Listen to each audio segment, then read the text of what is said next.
Sir এখানে দুই পাশে দুইটা টান দিয়ে দেন স্যার, দুই হাত দিয়ে।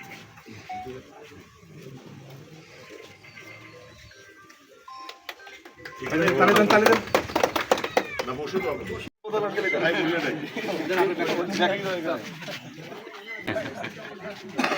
যে এই ড্রেনটা হচ্ছে 615 মিটার একটা ড্রেন এবং এস্টিমেট কস্ট হচ্ছে স্যার 1,07,00,000। তো এটা হচ্ছে আমরা প্রথমে একটা জায়গায় প্ল্যান করছিলাম। তো উন্নয়নের জন্য আমাদের অনেক কিছু করার আছে, কারণ প্রত্যেকটা রাস্তা আমাদের ছোট। এটা অতীতের ভুলের জন্য এটা হয়েছে।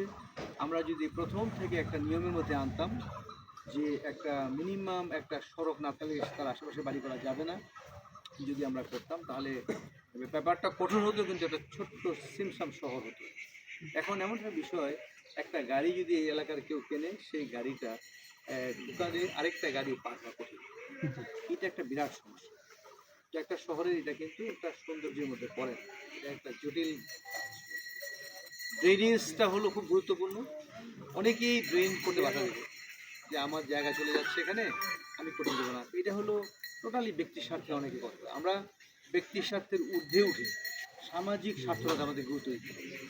কেউ যদি এটা বাধা দেয় কোনো জায়গায়, শুধু এই ড্রেন আমি করবো না, আরও অনেক ড্রেন হবে, রাস্তা হবে, রাস্তার সঙ্গে লাগিয়ে ঘর তোলা, এটাও এক ধরনের ক্রাইম। মরহুমা বেগম খালেদা জিয়ার আত্মার মাগফিরাতের জন্য কবুল করে নাও। মরহুম জিয়াউর রহমান সাহেবের আত্মার মাগফিরাতের জন্য কবুল করে নাও আল্লাহ।